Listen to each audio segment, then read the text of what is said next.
ഇങ്ങനെ ഇത് എന്തെളുപ്പ, ഇതാണ് ഈസിയാണ്.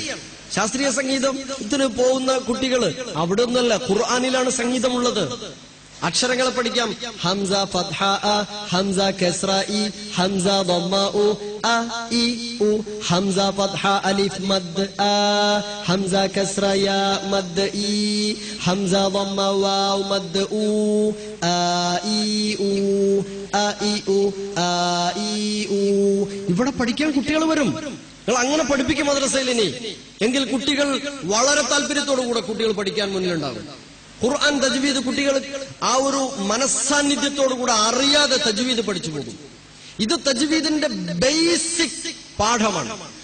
അക്ഷരം ചിലത് പെരുപ്പിച്ച് വലുതായി പറയേണ്ടതുണ്ട്, ചിലത് നേരിയ തോതിൽ ലൈറ്റായിട്ട് പറയേണ്ടതുണ്ട്. അക്ഷരം ഹെവി ആണെങ്കിൽ അതിന്റെ അലിഫും ഹെവി ആയിരിക്കും.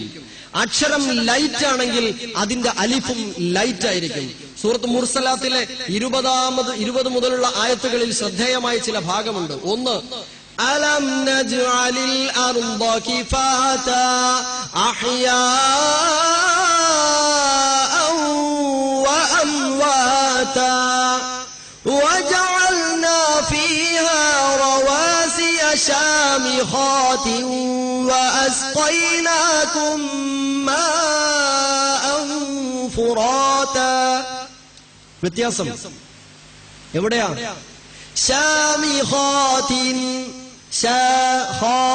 ഷീനിനും അലിഫ് തന്നെ, ഖാഇനും അലിഫ് തന്നെ.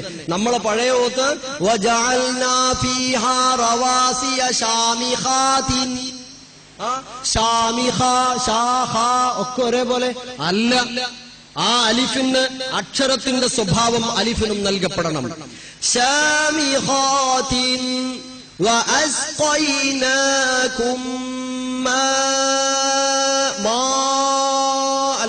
ماء فراتا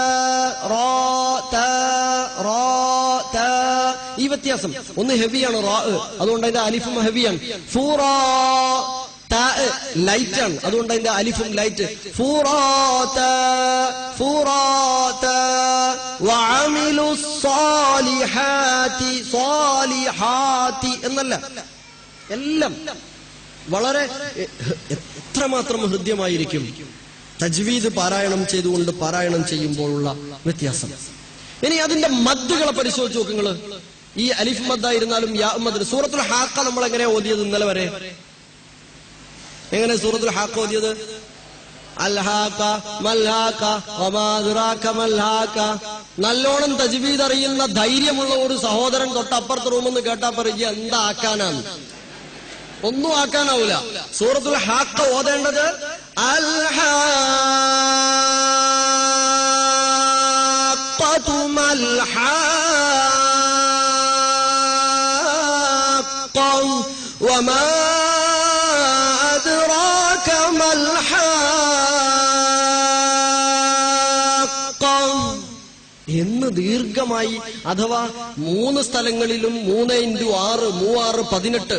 പിന്നെ ആ 3 ആയത്തുകളിൽ എത്ര അക്ഷരമുണ്ടോ 18+ അത്രയും അക്ഷരങ്ങളുടെ സമയം വേണം. 3 ആയത്തും കൂടെ ഓതിയാൽ താഴത്തൊരു ആംബുലൻസും നല്ലതായിരിക്കും. നമ്മളെ മഗ്‌രിബ് നിസ്കാരത്തിലൊക്കെ ഈ 3 ആയത്ത് മതി, സമയമുണ്ട്. അതുകൊണ്ട് എന്റെ പ്രിയപ്പെട്ട സഹോദരീ സഹോദരങ്ങളോടും മുതിർന്ന രക്ഷിതാക്കളോടും എനിക്ക് ആവശ്യപ്പെടാനുള്ളത്, നേരമുള്ളപ്പോൾ ഓതാനിരുന്നാൽ മതി. നേരമില്ല ഞാനൊന്ന് ഓതട്ടെ എന്ന് പറഞ്ഞ് ഓടിപ്പോയി ഓടിത്തീർത്ത് ഓടിപ്പോവരുത്. ഇത് ഓത്തല്ല. അങ്ങനെ പാരായണം ചെയ്യാൻ പാടില്ല. സമയമുള്ളപ്പോൾ സമയമെടുത്ത് ഭംഗിയായി പാരായണം ചെയ്യണം.